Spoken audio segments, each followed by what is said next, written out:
Hai guys, welcome back di YouTube channel Seriosin. Nah, di video kali ini aku akan coba ngebahas atau nge-sharing ke teman-teman yang punya toko ataupun bisnis secara online maupun offline. Bagaimana sih penipuan di aplikasi online? Kemudian, apakah ini merugikan atau tidak? Dan bagaimana cara mengenalinya dan tips and tricksnya tentunya dan lain sebagainya. Kronologinya.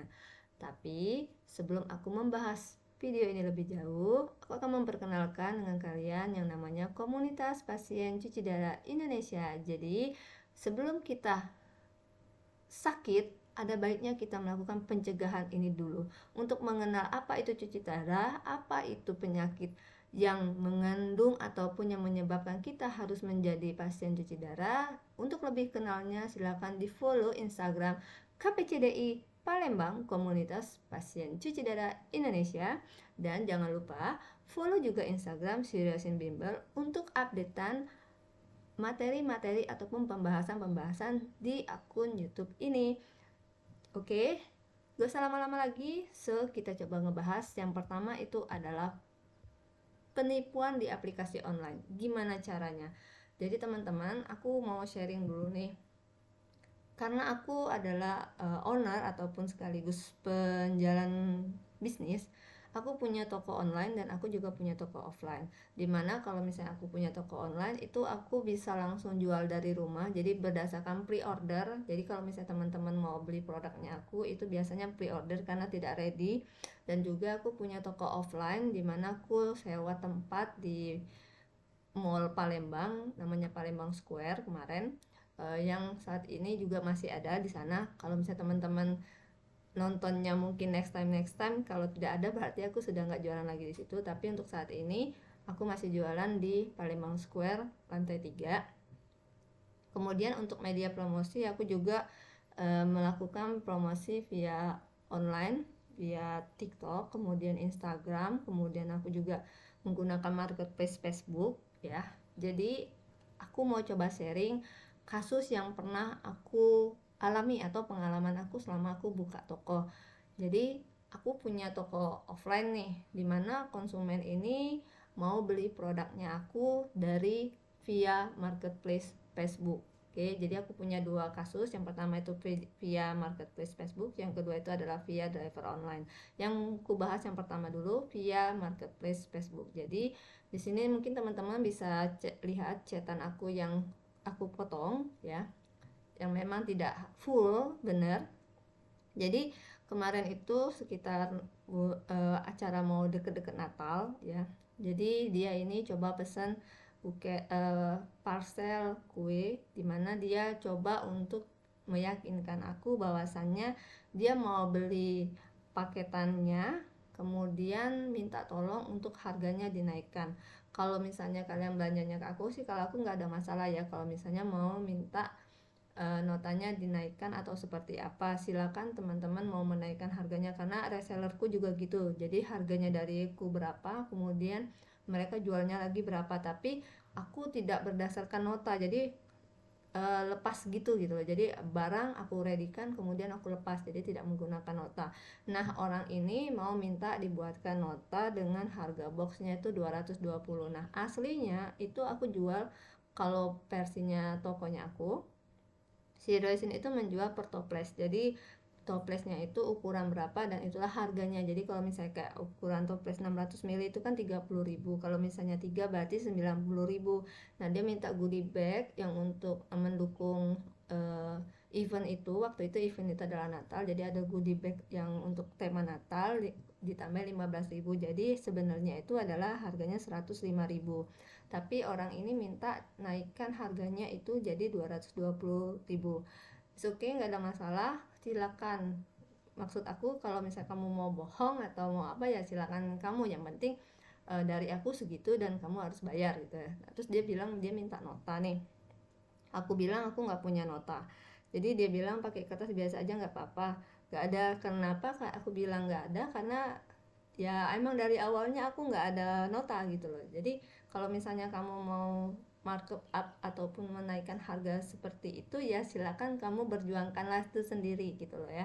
Kemudian ini chatan yang lain dimana dia nanya-nanya dapat lokasinya aku, kemudian ada produk-produk apa saja yang ada di aku.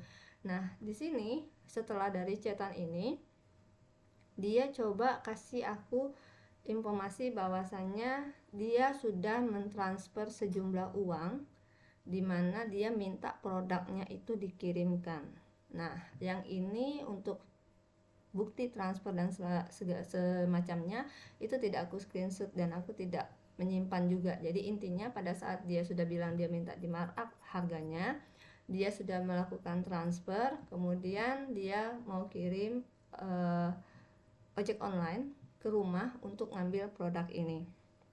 Tapi pada saat aku cek, alhamdulillahnya semua rekening aku itu punya e-banking, jadi akan ada laporan mutasi. Kalaupun tidak ada e-banking, otomatis aku bisa ngelihatnya karena kan sekarang sudah zaman digital ya. Jadi teman-teman, pada saat teman-teman ada yang bilang sudah ditransfer, ada baiknya teman-teman cek dulu karena belum tentu itu adalah transaksi ya. Atau juga kadang-kadang mereka memberikan nominal yang bisa saja mereka bilang yang tadi cuma 220.000 tapi mereka akan mengaku sudah mentransfer uang mungkin 22 juta atau 220 berapa atau 22 juta gitu loh, sehingga kita harus mengembalikan nominal kelebihan ke mereka dan itu sebenarnya mereka tidak ada transfer sama sekali. Nah ini adalah salah satu bentuk penipuan menurut aku, dimana akan merugikan kita kalau misalnya kita tidak hati-hati untuk itu.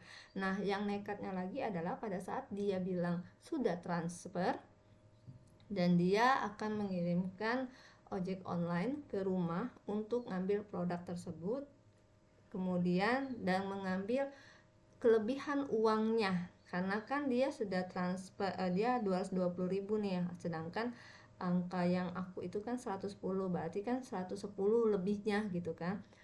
Dia minta 110 dikasih ke ojek beserta paket kuenya aku, dan untungnya aku tidak melepaskan produk itu. Jadi untuk penipuan ini aku jadikan pengalaman. Jadi tipsnya itu yang pertama, pada saat dia bilang sudah transfer, tolong dicek lagi guys, jangan sampai kita yang rugi.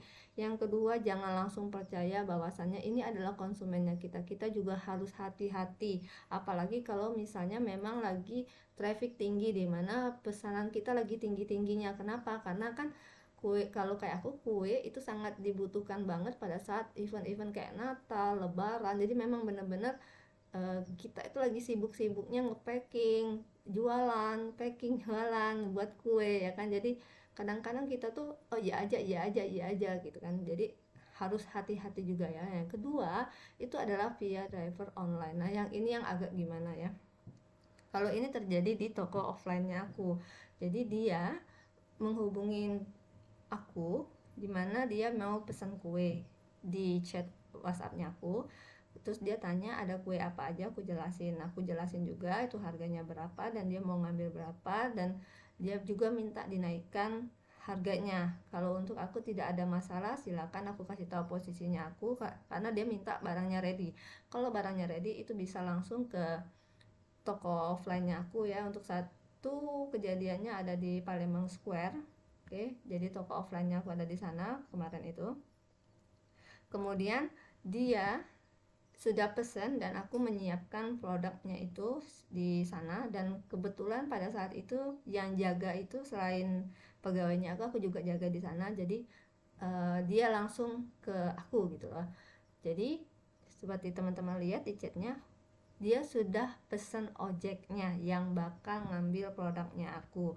Nah dia pesen ojek ini, aku kasih dong produknya. Jadi yang ojek pertama ini dia kasih aku uang 300.000 dengan perjanjian awalnya adalah 200.000 dari 200.000 untuk orang ini tadi ya. Jadi si ojek ini tadi sudah membawa kuenya aku dan sudah membayar ke aku 300.000. Nah otomatis sisa uang ojek ini tadi kan 200.000 di aku ya kan. Terus aku tanya nih sama customernya, terus 200.000 ini gimana, nanti kamu kesini atau gimana? Dia bilang iya. Ya udah, terus dia bilang bisa nggak kalau misalnya uang 200.000 itu ditransfer ke dananya.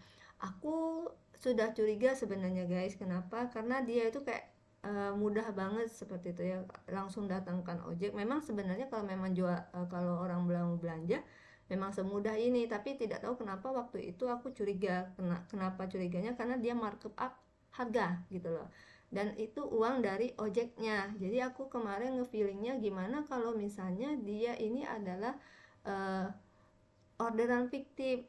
Kan kasihan ojeknya, drivernya ke sana ternyata fiktif, terus kuenya balik ke toko aku dan uangnya 200.000 sudah diambil orang ini gitu loh. Jadi di situ aku sudah apa ya, gimana ya. Jadi sebelum aku kasih ke kuenya ke drivernya, aku bilang ke drivernya, Kak, ini aku ada curiga nih, jangan-jangan ini orderan fiktif. Jadi bawa saja dulu kuenya Kak, tidak ada masalah. Nanti uangnya kalau misalnya ketemu orangnya bawa saja ke sini lagi Kak, aku bilang kayak itu kan.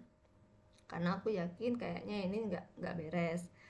Benar, ternyata dugaan aku. Jadi orangnya ini tiba-tiba ngechat, Mbak, bisa nggak uangnya itu ditransfer ke dananya aku? Aku bilang aku nggak punya dana di rekening. Jadi apapun itu aku nggak mau pakai transfer perbankan lah, lah, dana lah. Aku bilang aku nggak punya dana di rekening. Akhirnya tiba-tiba dia mesen ojek lain untuk datang ke store-nya aku. Terus dia bilang, tolong kasihkanlah uangnya ini ke ojek driver yang kedua, driver yang kedua. Aku bilang aku tunggu konfirmasi ojek tadi dulu ya, kalau udah selesai baru aku kasih uangnya ke ojek ini. Jadi ojek yang nomor 2 ini menunggu konfirmasi dari ojek yang pertama. Ternyata ojek yang pertama konfirmasi itu adalah orderan fiktif. So guys, jangan ya kayak gitu ya. Kalau untuk yang punya pengalaman nipu seperti itu, tolonglah, semua orang itu sedang mencari rezekinya. Jadi jangan sampai kamu memanfaatkan ataupun membuat situasi yang tidak kondusif dengan cara melakukan penipuan seperti ini. Kamu melibatkan banyak orang di sini, ada driver, ada yang jualannya juga, dan kamu cuma mengambil keuntungan 200.000, tapi orang mungkin menurutmu 200.000 itu kecil, tapi bagi orang 200.000 itu mungkin besar sekali untuk di hari itu ya.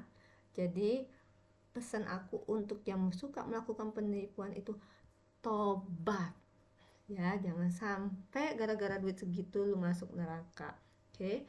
Alhasil ojek yang pertama pulang bawa kue aku, kompensasi dan lain sebagainya itu aku cerita di belakang saja ya. Itu intinya adalah pengalamannya aku, bahwasannya untungnya ataupun jangan pernah langsung percaya kalau orang mau beli belanjaan atau jualan kita itu langsung markup up harga, jangan. Jadi kita harus sabar dulu. Oke. Yang kedua, pada saat barang kita dibawa dan ojeknya sudah bayar, jangan langsung kasih lepas dulu, biarin dulu, jangan sampai nanti ojeknya yang drivernya yang rugi gitu ya. Apakah aku dirugikan atau tidak di dalam kegiatan ini? Aku sebagai penjual, aku tidak merasa dirugikan. Kenapa? Karena barang aku balik. Oke. Dan aku hanya modal chat-chatan doang gitu loh. Jadi aku tidak merasa dirugikan, hanya agak emosi saja karena kasihan dengan drivernya gitu loh. Tapi kerugian terbesar di sini adalah drivernya. Yang pertama, dia dapat orderan fiktif, nyenyen bensin saja ke sana, cari-cari alamat, ternyata itu fiktif. Kemudian buang-buang waktu yang seharusnya dia sudah dapat pelanggan yang real. Akhirnya dia hanya membuang waktu, buang bensin, dan yang pasti bikin emosi untuk saat itu. Dan akhirnya untungnya itu aku aware. Kalau misalnya aku tidak aware, maka aku pun akan ikut mengalami kerugian. Karena kalau misalnya si driver balik bawa kue aku itu tadi, pasti aku akan mengembalikan uang 300.000 punya driver, ya kan. Jadi yang dirugikan itu pasti aku 300.000. Oke. Enggak 300.000 ding, aku klarifikasi 200.000, karena dia anggap 200.000 itu adalah punya yang nipu tadi. Jadi aku paling ruginya 200.000. Tapi kan 200.000 dengan produk yang aku jual tuh kan jauh banget kan, jadi aku tuh harus jual berapa produk dulu untuk mendapati uang segitu. Jadi untuk teman-teman yang punya pengalaman ataupun sesuatu yang terjadi dan merugikan di e-commerce-nya kalian ataupun pengalaman kalian selama jualan, boleh banget di-share di video di komen, supaya memperluas pengetahuan teman-teman yang mungkin belum pernah kejadian seperti itu. Kalau aku kejadiannya itu kurang lebih banyak yang kayak ini, yang hobi-hobi markup harga gitu ya.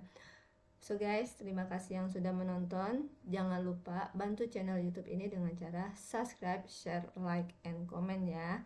Terima kasih, sampai jumpa di video aku berikutnya. Bye bye.